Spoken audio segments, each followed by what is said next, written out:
It's hard to believe how far Wander has come. Finally, the last Colossus, the ritual is nearly over. Thy wish is nearly granted. But someone now stands to get in thy way. Make haste, for time is short. This is the first time that Dorman assigns any sense of urgency to the task at hand, and though we were aware of a group of unknown people approaching the Forbidden Lands, we were, and to some degree still are, completely unaware of their motivation or goal in doing so. What the player thinks at this point, however, is entirely irrelevant.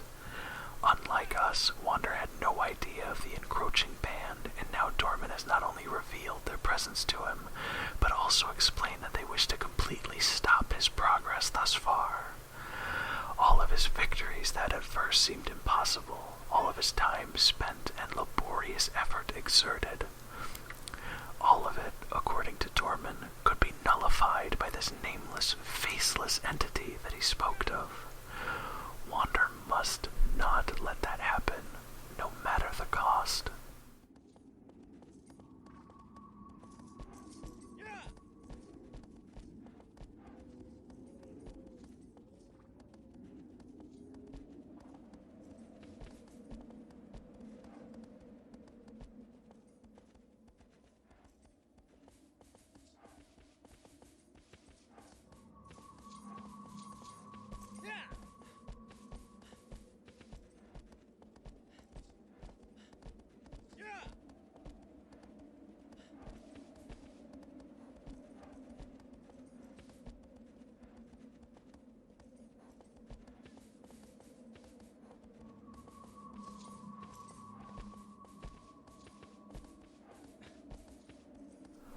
It's hard to believe that this will be our 16th time venturing out from the shrine, steadfast in our resolve to defeat a monstrous creature, all in order to get closer to reviving the woman that Wander brought with him to the Forbidden Lands. It's been a hell of a journey creating this video series, and though I know I've probably done it too many times at this point already, I wanted to thank you for watching it and spending your time with me. It means a lot. But listen to me talking like the video is over. Wander still has one last challenge to overcome, and it just may prove to be his most insurmountable yet.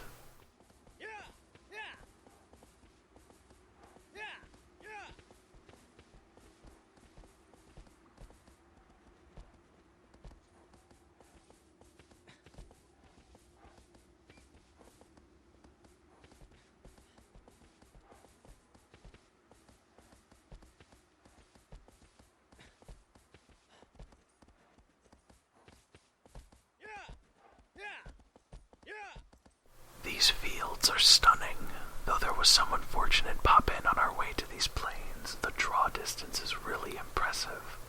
I love looking out at them, but our goal lies embedded between the mountains before us. These pillars are almost hiding underneath the rocks they serve as a bulwark to, but the ancient sword prevents Wander from going astray.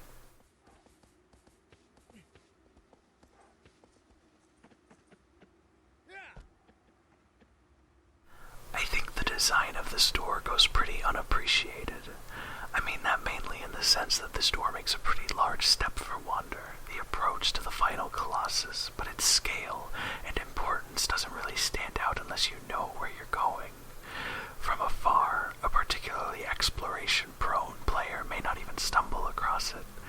Even just by judging the placement of it, that's pretty impressive.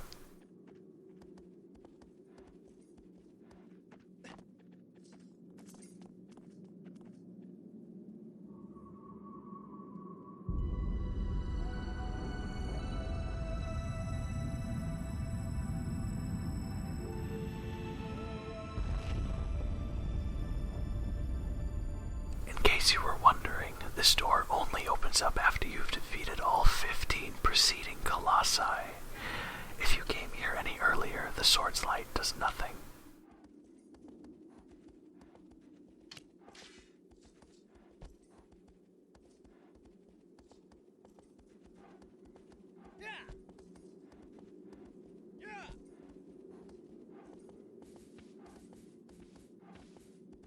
I'm going to make a safety save here because I don't really trust myself to finish this encounter in one go.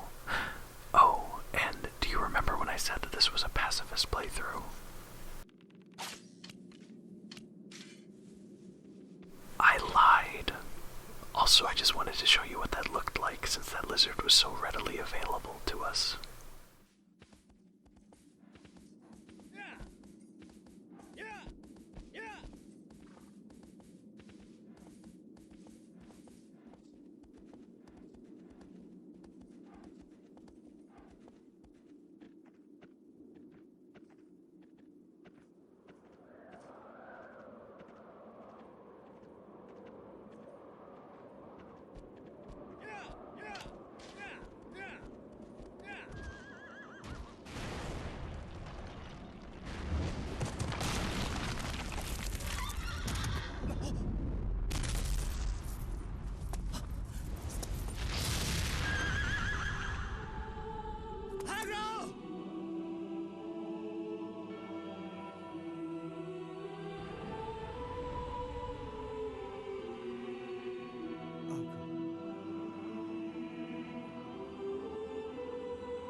In each and every playthrough, that cutscene always has some degree of emotional impact on me. Not as potent as the first time, of course, but I still find myself saddened by it ever so slightly. Throughout all of the hours of this game, Agro is the only other living being with a physical form that you interact with in a friendly way, and she's so vital to your exploration of the Forbidden Lands, even in spite of the fact that she isn't present for 11 of the 16 fights. Seeing her fall from such an unsurvivable height to the riverbed below is a low blow not only to you, but also to the character of Wander as he cries her name out as he watches her fall. She was even completely aware of it happening too, as proven by her bucking of Wander off of the saddle to save his life at the cost of her own. It's powerful stuff. I do wish that they had recorded a separate, more anguished voice clip for Wander's line, however. It doesn't sound bad in the context by any means, but it is a reused clip that plays when you call out to Agro from a certain distance with the X button. This is the kind of climbing, platforming sections I wish the game had more of, specifically ones of this scale. If areas like these were more plentiful, we would have even more of an excuse to appreciate the gorgeous environments, all while trying to hang on for dear life as to not fall to our dooms. Sounds fun to me, at least.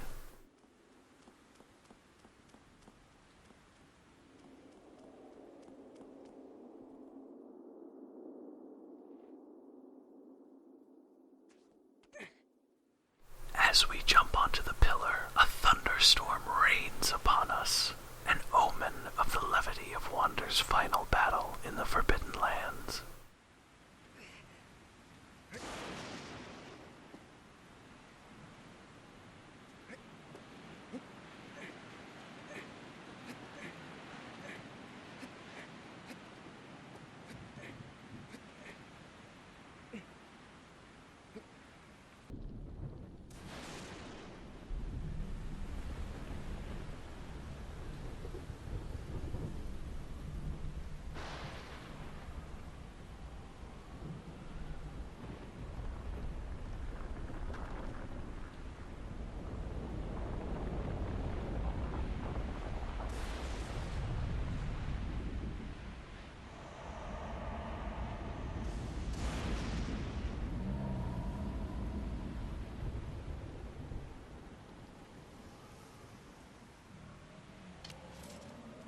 Malus is a giant, bound only by the cage that begins at his waist. As you approach him, you see that his arm is outstretched towards you, and it quickly becomes apparent as to why.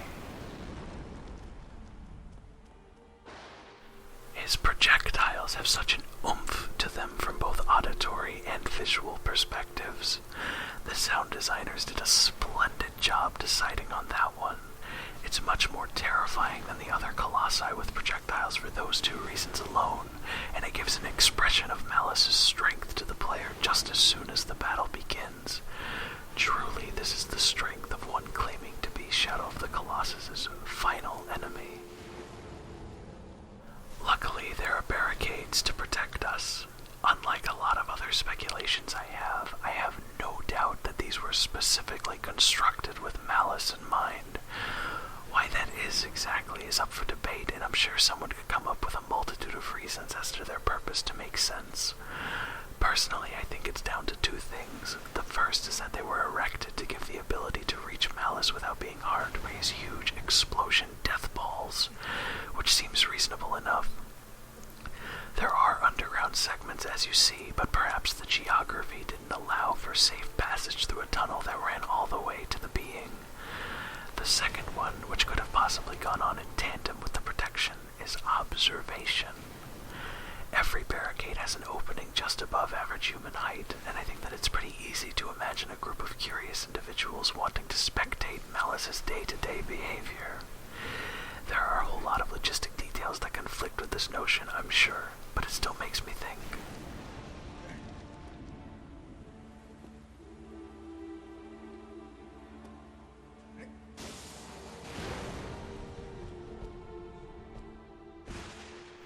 Oh yeah, that one will definitely hurt in the morning.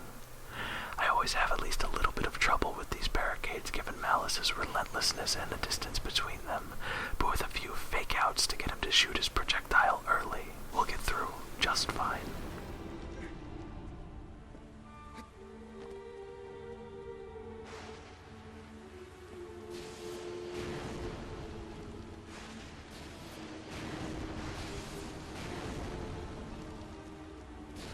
Though it doesn't pull me out of the experience or anything, I'm not a fan of the fact that you can still see the rain while in these completely underground segments. Maybe it was a graphical compromise, or maybe it just didn't seem to be that big of a deal because it is less than when you're outside, but I'm not very partial to it.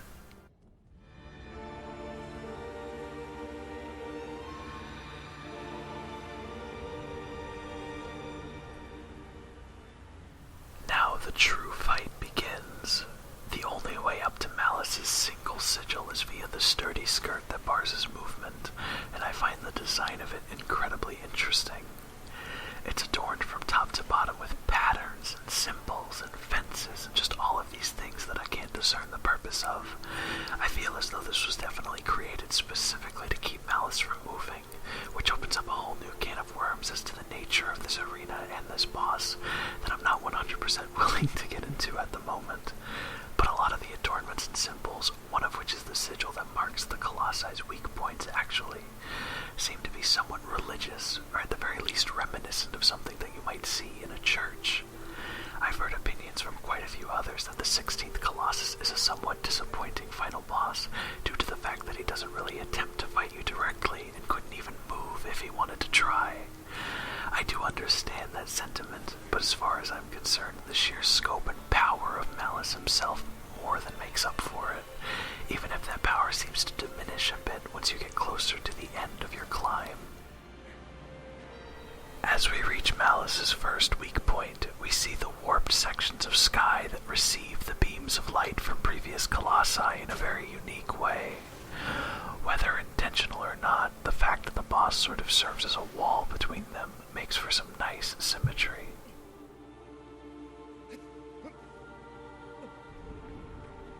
Malus definitely offers the most treacherous course when it comes to scaling the Colossi, requiring us to jump from limb to limb in a desperate attempt to reach his head. One could expect a Colossus to be curious about this situation as its eyes wander. After all, we've seen it happen before with multiple Colossi, but with this one, the curiosity comes off as incredibly innocent in stark contrast to Malus's first attempt at offense, which definitely seemed to manifest from an intent to kill. Now he's almost akin to a child watching an ant crawl across the surface of their hand.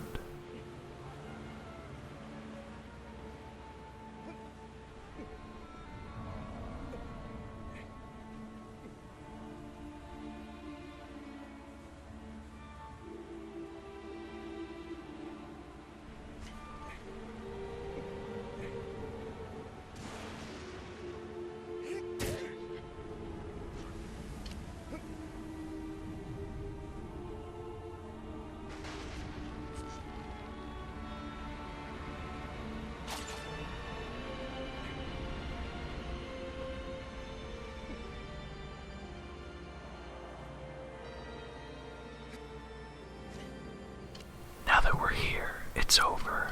Immobile as he is, there's nothing that Malus can possibly do to stop Wander now.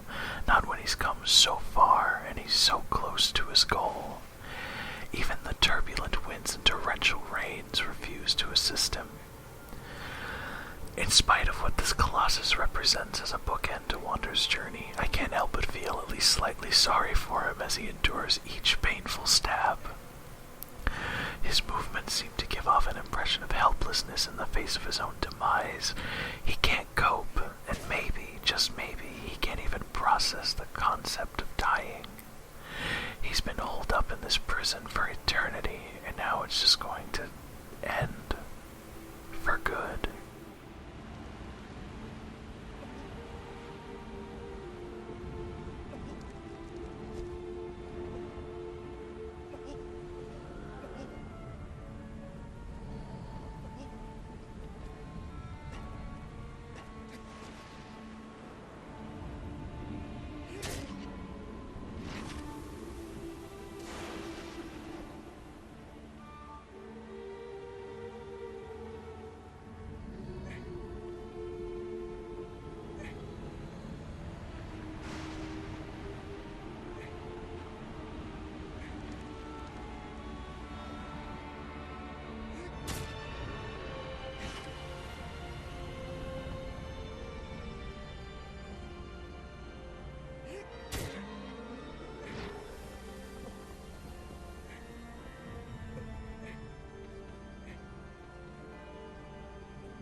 That was close. A fall from this height means certain death. I'm glad that Malus's collar is as thick as it is.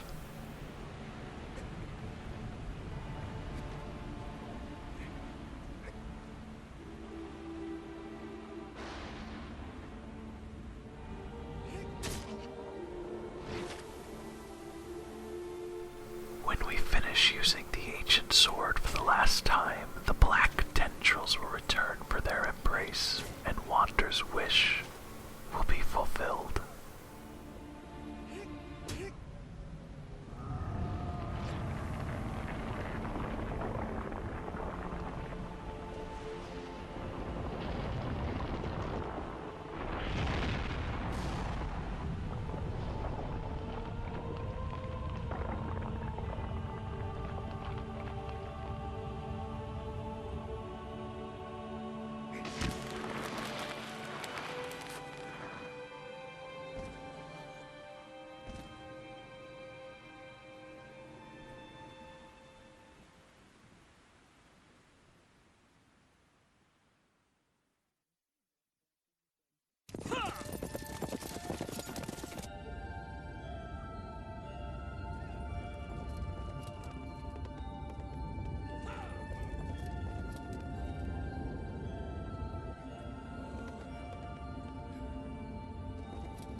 Ruos, Hemon!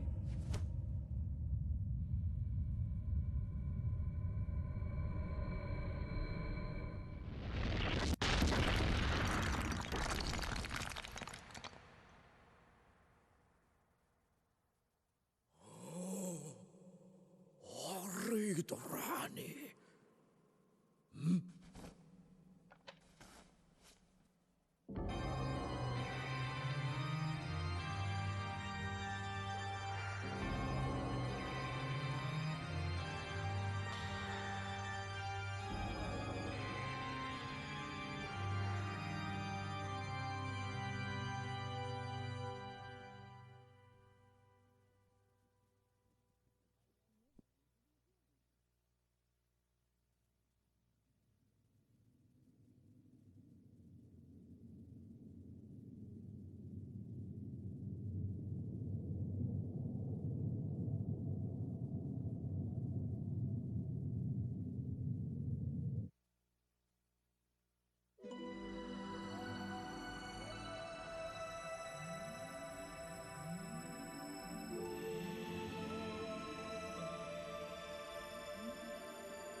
I'm not screwed above. Rehum formulas ilicum adolf.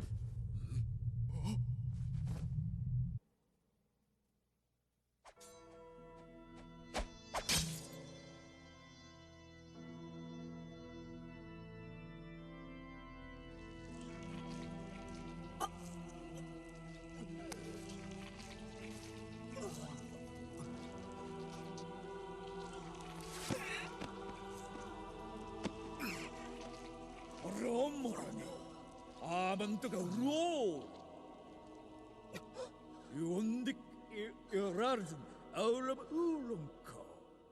Yacumku aek izinf, irum de kekuludu. No sus, if keftubo. Was I lumziku, ikuazeuda. You want to lie, Luludo? Look at the in your Ilmazım omoro rıydı.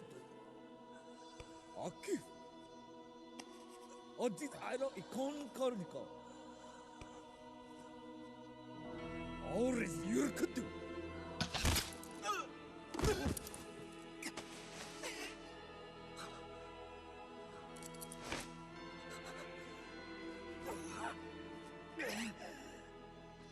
Iwikyunku, nkiwauri yürküdü.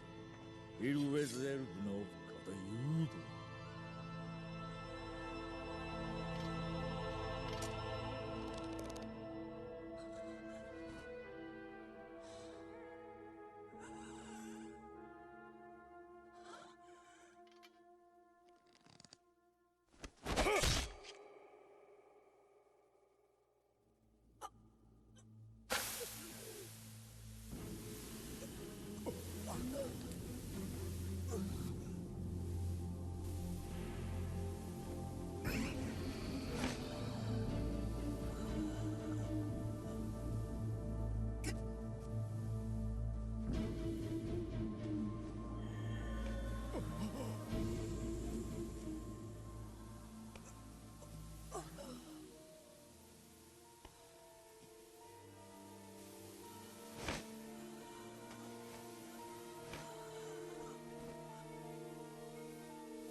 行くかオルダー。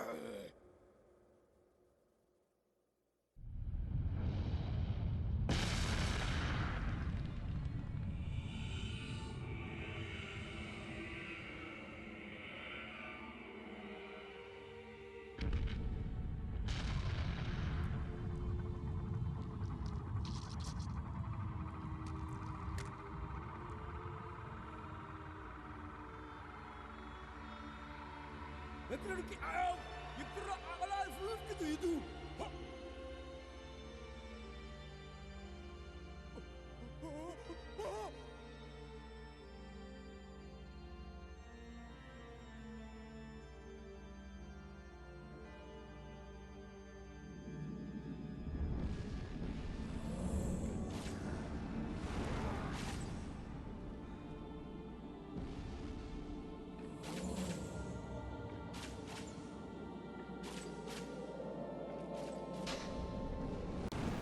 The cutscene that plays after felling Malus shows a real sense of economy with the dialogue of the characters. So much is revealed, and yet so much goes unanswered that your mind runs rampant with questions and speculations, all while trying to figure out what it is that's going on in the here and the now. The idea of returning control to the player with Dormans in full form, the summary of 16 split pieces, was a genius one. The controls are incredibly clunky, to the point where it's almost frustrating to strike those that seek to destroy the newly resurrected being, which is more than reasonable considering the fact that Dorman has, as they said, been sealed away for an eternity. There's no victory to be had for Dorman, though. All you can do is watch as the group of men flee from your reach.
I'm armed at the... Ha!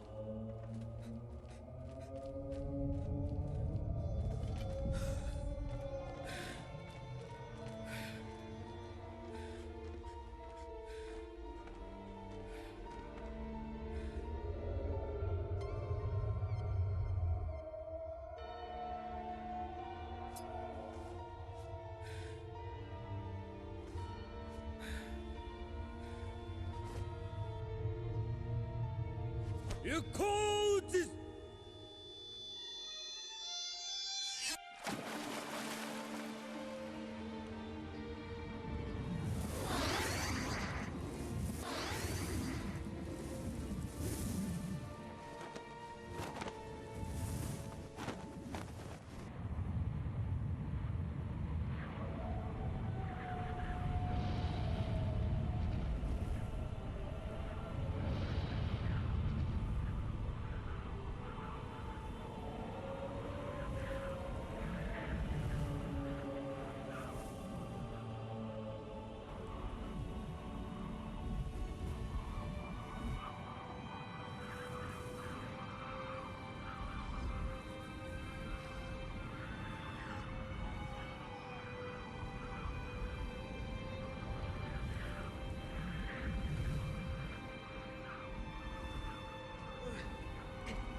credits begin to roll, there's more to see. We're treated to a montage of the defeated Colossi and given ample time to mull over our thoughts on Shadow of the Colossus' unarguably solemn end. I wholeheartedly encourage you to think about what the game represents and reach your own conclusions, but I'm going to take the time right now to express a theory that I've held on to for quite a while. As with everything I've speculated on, I haven't thought too hard on the logistics side of things, but I think there's enough presented in the cutscenes to at least think about this.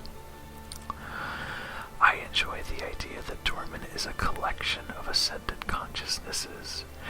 What that ascension is hard to extrapolate on, but 16 human beings, through some means, perhaps extensive innate magic ability, performed a ritual that combined their strengths and weaknesses into a being of incredible power known as Dorman.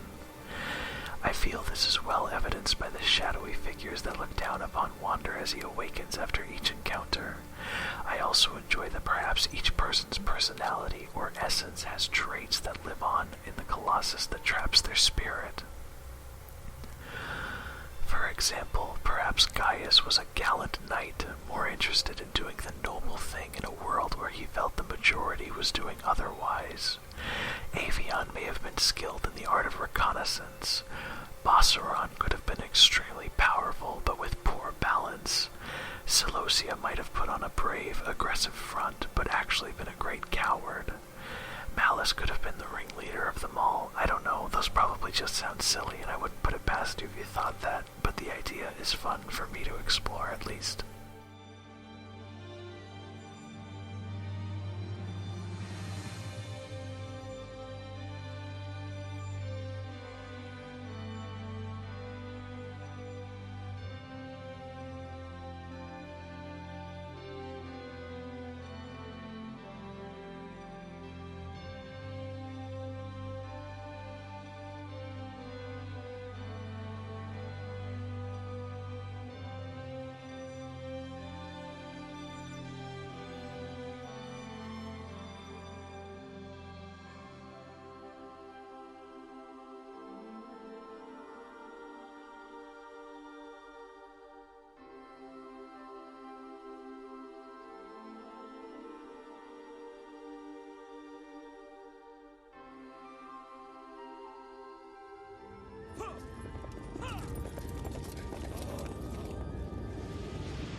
Kymku audikav. Bika uolaid. Or the you la kaya. Ona makudu. Izo yuli zo. Yukizo edihko erikiku aloa to kair. Anli kong ayudikanga yukai.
Has to limp all the way up those stairs.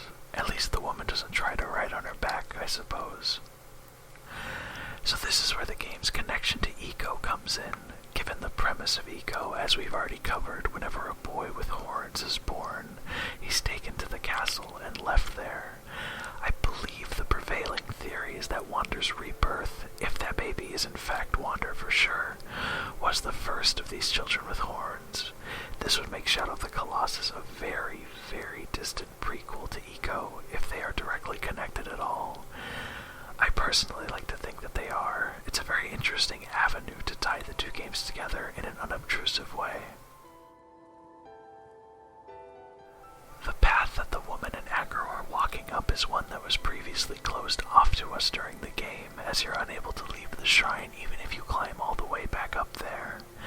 However, the destination is what's typically called the Secret Garden, and you're about to see it in all its glory. Though on a first playthrough it would be easy to think that this area is only viewable in this cutscene, you'd be wrong. Wander can actually reach it himself if your stamina is high enough. There's a portion outside of Dorman's Shrine where you can grab on and climb, and with enough time you can reach the garden, though a few of the animals in this cutscene are not present. You can also consume the fruit on the trees here, but they have a detrimental effect. They lower Wander's stamina and health by a considerable amount.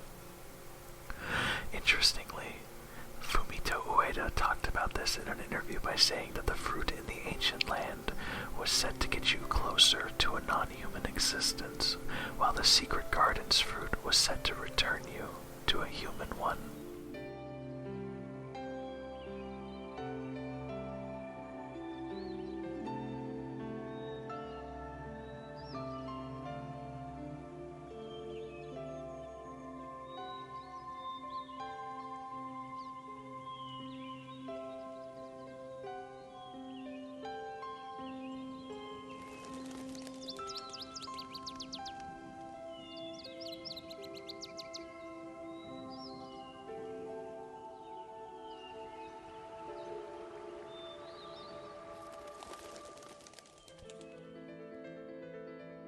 Well, 10 videos and 45 pages of outlining later, you and I have reached the end of Wander's journey into the Forbidden Lands.